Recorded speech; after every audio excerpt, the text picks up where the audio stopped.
Hello friends, आज हम evidence act में प्रिविलेज्ड कम्युनिकेशन का पार्ट 3 पढ़ेंगे।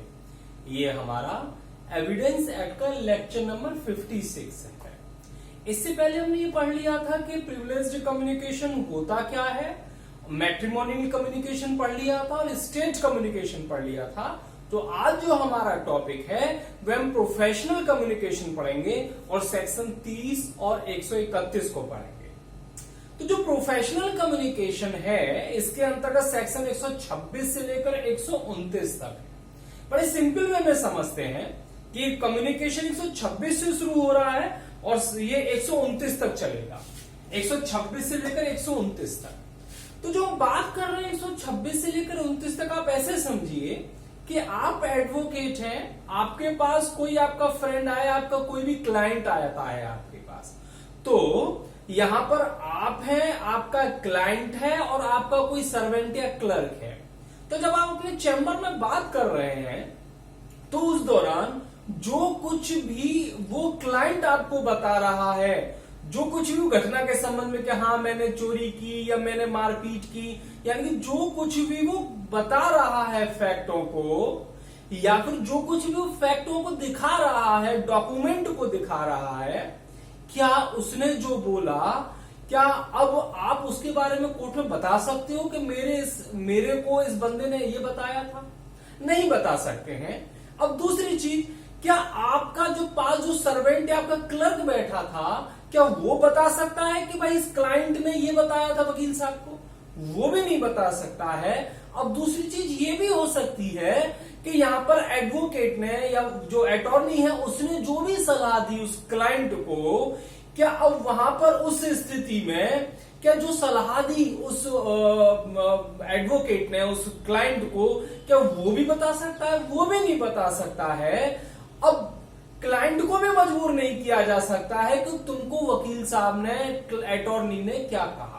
तो कुल मिला के जब आपके चैम्बर में, आपके ऑफिस में क्लाइंट और वकील के बीच जो कम्युनिकेशन हो रहा है, या फिर जो सर्वेंट वहां पर या जो क्लर्क वहां पर बैठा था, तो उस दौरान जो कुछ भी आपस में उन्होंने बताया, जो कुछ भी दिखाया या जो कुछ भी सर्वेंट ने सुना उन दोनों के बीच में, वो नॉर्मली नहीं बता सकते हैं। ये जो कम्युनिकेशन है वो प्रोफेशनल कम्युनिकेशन है और ये प्रोफेशनल कम्युनिकेशन संरक्षित है। उसको व्यक्ति को मजबूर नहीं किया जा सकता कि भाई तुमको वकील साहब ने क्या कहा या फिर तुम्हारे क्लाइंट ने क्या कहा, नहीं बताया जा सकता। तो इनको वन बाय वन समझ लेते हैं। मैंने छोटा सा एक डायग्राम से सिंपल वे में आपको समझाया। सेक्शन देखो 126 और सेक्शन 126 स्पेशली बता रहा है अटॉर्नी, प्लीडर, वकील के संबंध में, 128 भी इन्हीं के संबंध में है, और सेक्शन 127 उनके सर्वेंट के संबंध में, उनके क्लर्क के संदर्भ में, और सेक्शन 129 क्लाइंट को प्रोटेक्शन दिया जा रहा है। तो इस तरीके से सेक्शन 26, 27, 28, 29 ये हमारे हुए, वन बाय वन समझते हैं। सेक्शन 126 ये कह रहा है कि बैरिस्टर, अटॉर्नी, प्लीडर, वकील shall not be permitted to disclose. मतलब इन लोगों को, चाहे वो आपके अटॉर्नी हो, प्लीडर हो, वकील हो, बैरिस्टर हो, इनको अनुमति नहीं दी जाएगी, इनको परमिट नहीं किया जाएगा कि आपको क्लाइंट ने क्या बताया। मेन रूप से हम सेक्शन 126 की हम बात करें कि बैरिस्टर को, प्लीडर को, अटॉर्नी को, वकील को किस चीज के, किस कम्युनिकेशन को डिस्क्लोज करने की अनुमति नहीं दी जाएगी। तो सेक्शन 126 में 3 चीज बताई गई हैं, यानी कि आपके जो अटॉर्नी है, वकील है, 3 चीज के बारे में नहीं बता सकते हैं, ना उन्हें अनुमति दी जाएगी। कौन कौन सी चीज प्रिविलेज्ड है? Number 1, any communication made by client, कि क्लाइंट ने वकील साहब से क्या कम्युनिकेट किया, उन ऑफिसर से क्या क्या बोला, वो नहीं बोल सकते हैं। नंबर 1। नंबर 2, कंटेंट एंड और condition of any document about which he become aware. मतलब जब भी वो एम्प्लॉयमेंट, जब वकील साहब को सारी बातचीत चल रही थी तो उसने क्या डॉक्यूमेंट दिखाया, क्या डॉक्यूमेंट की अंतर वस्तु दिखाई, क्या कंटेंट दिखाई, या फिर क्या कंडीशंस दिखाई, तो उसके बारे में भी जो आपके बैरिस्टर, अटॉर्नी, प्लीडर को अनुमति नहीं दी जाएगी कि आपने क्या देखा। Number 3, any advice given by him to client, कि वकील साहब ने क्लाइंट को क्या एडवाइस दी। ये तीनों ही चीजें प्रिविलेज्ड हैं, ये तीनों ही चीजें संरक्षित हैं। इन चीजों को ना तो कोर्ट अनुमति देगा कि आपको क्या बताया, आपके मध्य क्या कम्युनिकेशन हुआ, पर यह जरूरी है कि जो कुछ भी आपके वकील साहब और क्लाइंट के मध्य जो कम्युनिकेशन हो रहा हो, वो जब नियोजन हो रहा था, जब आप उसको नियोजित वकील साहब को हायर कर रहे थे, उस दौरान हुआ हो। तो वो मैंने तीनों का कॉमन लिख दिया है, in course of the purpose of, in course of employment और for the purpose of employment. जब आप उसको वकील साहब को हायर कर रहे थे, एम्प्लॉय कर रहे थे अपना केस लड़ने के लिए, उस दौरान ये तीनों चीजें होती हैं। क्लाइंट ने क्या कम्युनिकेट दिया, क्या कम्युनिकेट किया, या फिर क्या आपको डॉक्यूमेंट दिखाए, या फिर एडवोकेट ने, वकील साहब ने क्या क्लाइंट को एडवाइस दी, ये तीनों ही चीज संरक्षित है, इनको बोलने की अनुमति नहीं दी जाएगी। परंतु इससे कुछ अपवाद भी है। सेक्शन 126 में आपके 3 अपवाद दिए हैं।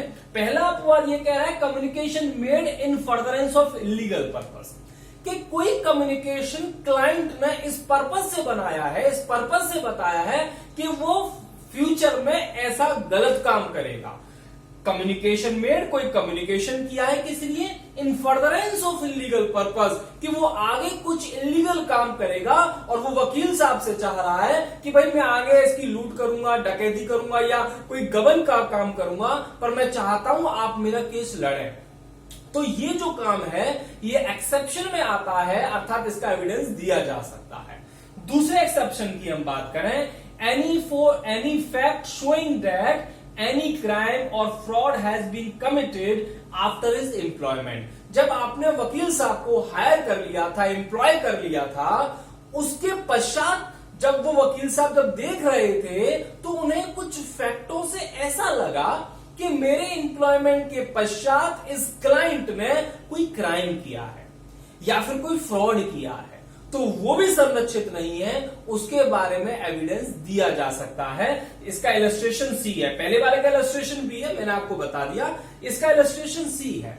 जैसे कि सपोज को पहले एक क्लाइंट ने एडवोकेट को एम्प्लॉय कर लिया, उसके पश्चात जब वो एम्प्लॉय हो गए थे, उसके पश्चात उसने देखा कि जो क्लाइंट का जो बही खाता था, एम्प्लॉयमेंट होने के पश्चात, नियोजन हो जाने के पश्चात उस बही खाते में कुछ फर्जी एंट्री कर दी गई है जो पहले नहीं थी एम्प्लॉयमेंट के समय, तो वो संरक्षित नहीं है, क्योंकि जिस समय नियोजन हुआ था वो नहीं थी, बाद में हुई थी। ये दूसरा एक्सेप्शन हो गया।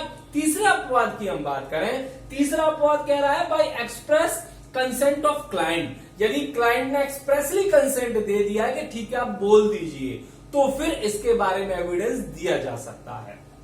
तो नॉर्मली हमने समझा कि क्लाइंट वकील साहब को क्या कम्युनिकेट कर रहा है, क्या बता रहा है, चाहे वो अपराध से संबंधित घटना क्यों ना बताए, चाहे सही बात ही क्यों ना बताए, चाहे दस्तावेज को ही क्यों ना दिखाए, उसके बारे में वकील साहब को अनुमति नहीं दी जाएगी कि क्लाइंट ने क्या कहा आप उसे बोलें। जैसे कि इलस्ट्रेशन ए है, ए नाम के क्लाइंट ने वकील से कहा, वकील साहब से कहा कि मैंने डकैती की है, मैं चाहता हूं कि आप मेरा केस लड़ें। तो ये सेक्शन 126 में संरक्षित है, इसके बारे में एविडेंस नहीं दिया जा सकता। ये था सेक्शन 126।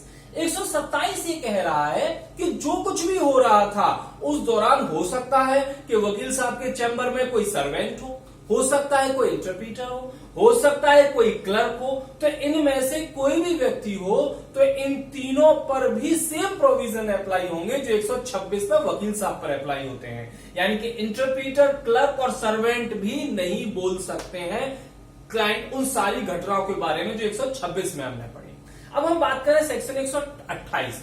सेक्शन 128 ही कह रहा है कि privileged which is mentioned under section 126 not waived while volunteering evidence by party। मतलब यदि किसी पार्टी ने केस में कुछ स्वेच्छा जानबूझकर कुछ एविडेंस दिया केस के संबंध में, यदि पार्टी कोई कम्युनिकेट कर रही है, केस में कोई एविडेंस दे रही है, तो इसका मतलब ये नहीं समझा जाएगा कि जो पार्टी थी, पार्टी ने वकील साहब को भी अनुमति दे दी है, अटॉर्नी को भी अनुमति दे दी है कि जो 126 में जो संरक्षित था, जो प्रोटेक्टेड था, जो प्रिविलेज्ड था, जो सुरक्षित था, जिसके बारे में वकील साहब नहीं बोल सकते थे, यदि पार्टी ने बोल दिया है तो इसका मतलब ये नहीं समझा जाएगा, ऑटोमेटिकली ये नहीं मान लेंगे कि पार्टी ने भी वकील साहब को अनुमति दे दी है और वकील साहब भी जो कुछ भी कम्युनिकेशन हुआ था वो भी उसके बारे में कोर्ट में बोल सकते हैं, ये नहीं माना जाएगा।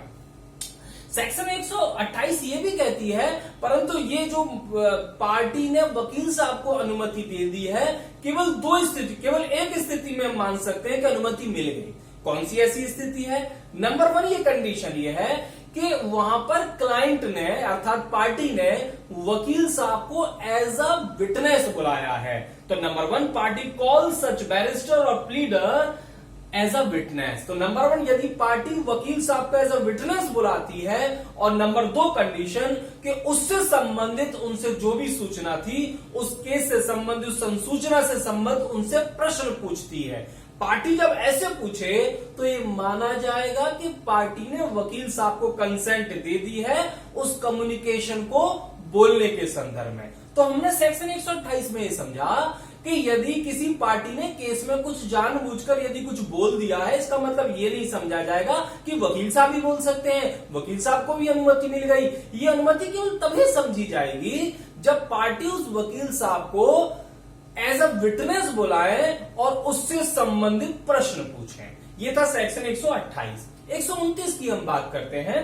सेक्शन 129 ये कह रहा है कि no one shall be compelled to disclose the communication between him and legal adviser, कि ऐसे पक्षकार को भी मजबूर नहीं किया जाएगा कि आपके और जो लीगल एडवाइजर है, प्रोफेशनल लीगल एडवाइजर, उनके मध्य क्या कम्युनिकेशन हुआ वो बताओ।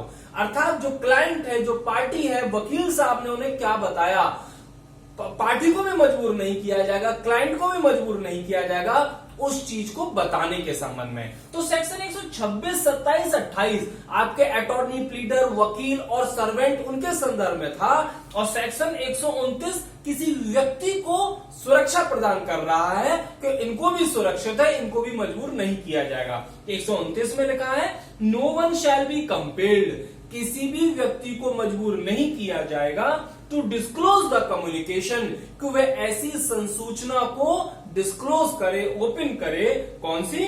Between him and legal advisor, जो उसके और वकील साहब के मध्य हुई है, लीगल एडवाइजर के मध्य हुई है। परंतु इसका अपवाद भी है, unless he offers himself as a witness, परंतु यदि वो पार्टी खुद ही एज अ विटनेस अपने आप को पेश करती है तो फिर वहां पर ऐसा उसके बारे में अनुमति दे दी जाएगी, अर्थात इसका एविडेंस दिया जा सकता है। ये था सेक्शन 129। तो ये हमने 126, 27, 28, 29 पढ़ लिए। सेक्शन 130 और 131 की हम बात करें तो यहां पर व्यक्ति को, अर्थात जो आपका विटनेस को सुरक्षा प्रदान की गई है डॉक्यूमेंट को प्रोड्यूस करने के संबंध में, कि उसको प्रोड्यूस ना करें। इनको 1 बाय 1 पढ़ लेते हैं। सेक्शन 130 ये कह रहा है a witness not a party to a suit, यहां पर कोई ऐसा साक्षी है जो शूट में पार्टी नहीं है। सेक्शन 130 ये कह रहा है कि ऐसा कोई विटनेस जो शूट में पार्टी नहीं है उसको मजबूर नहीं किया जाएगा कि 3 में से किसी भी प्रकार के दस्तावेज को पेश करे। यानी कि जो सेक्शन 130 है वो ये कह रहा है कि यदि कोई विटनेस जो शूट में पार्टी नहीं है उसे मजबूर नहीं किया जाएगा कि अग्रलिखित 3 दस्तावेजों को पेश करे। कौन से दस्तावेज को पेश करने के लिए मजबूर नहीं किया जाएगा? तो पहला दस्तावेज है हिज टाइटल डीड्स, संपत्ति के संबंध में उसके पास जो टाइटल डीड है, जो हक में लेख है, उनको प्रोड्यूस करने के लिए मजबूर नहीं किया जाएगा। Number 2, a document which he holds a property as a pledgee और मॉर्गेजी, किसी ऐसे दस्तावेज को भी पेश करने के लिए मजबूर नहीं किया जाएगा जिस दस्तावेज के बल पर वो प्रॉपर्टी को धारण किए हुए है एज अ प्लेजी, आपके गिरवीदार के रूप में या फिर मॉर्गेजी बंधकदार के रूप में। यानी कि यदि कोई व्यक्ति किसी प्रॉपर्टी को प्लेजी के रूप में या मॉर्गेजी के रूप में कुछ धारण किए हुए है तो उससे संबंधित जो दस्तावेज है उसको भी प्रोड्यूस करने के लिए उस विटनेस को मजबूर नहीं किया जाएगा। जो थर्ड डॉक्यूमेंट है वो ये है a document which might tend to criminate him. किसी ऐसे दस्तावेज को भी पेश करने के लिए मजबूर नहीं किया जाएगा जो उसे अपराध में फंसा सकता है। तो सेक्शन 130 विटनेस को कुछ दस्तावेजों को पेश करने के संबंध में सुरक्षा प्रदान करता है। सेक्शन 131 की हम बात करें, सेक्शन 131 ये है कि दस्तावेज वास्तव में किसी और के हैं। जैसे दस्तावेज सपोज करो मेरे हैं पर रखे मेरे किसी एजेंट के पास है, अटॉर्नी के पास है, सर्वेंट के पास है, और उन दस्तावेज को मैं पेश करने से यदि मना कर सकता हूं तो उस व्यक्ति को जिसके कब्जे में है हाल फिलहाल में उसको भी मजबूर नहीं किया जाएगा। तो जो आपका सेक्शन 131 है आप इसको दो पार्टों में डिवाइड कर दीजिए। दूसरा पार्ट पहले पढ़ते हैं। Any other person would be entitled to refuse to produce if they were in his possession। यदि कोई दस्तावेज किसी वास्तविक मालिक यानी कि जो ओरिजिनल आपका ओनर है उसके पास होते और वो उन दस्तावेजों को पेश करने से यदि मना कर सकता है, परंतु यदि वो दस्तावेज किसी और व्यक्ति के कब्जे में है, जैसे वकील हो सकते हैं, आपका कोई नौकर हो सकता है, कोई क्लर्क हो सकता है, कोई एजेंट हो सकता है, उन व्यक्ति के पास है तो जो मालिक है, जो ओनर है, उनसे भी मना कर सकता है। अर्थात उन व्यक्तियों को मजबूर नहीं किया जाएगा कि उनको पेश करो। तो कुल मिलाकर सेक्शन 130 और 131 डॉक्यूमेंट को पेश करने के संबंध में सुरक्षा प्रदान करते हैं। तो इस प्रकार से हमारा जो आपका प्रिविलेज्ड कम्युनिकेशन पूरा हो गया। 130-31 भी पढ़ लिए तो हमारा पूरा टॉपिक जो प्रिविलेज्ड कम्युनिकेशन था कंप्लीट हो गया है। आप इसमें पूरा मेंस की प्रैक्टिस करिएगा और सारे प्री के क्वेश्चन सॉल्व हो जाएंगे। इलस्ट्रेशन 126 के जरूर देख लीजिएगा। सेक्शन 126 के जो इलस्ट्रेशन है आपके प्री में और मेंस में दोनों में आ चुके हैं। इस प्रकार से लेक्चर हमारा कंप्लीट हो गया। Thank you.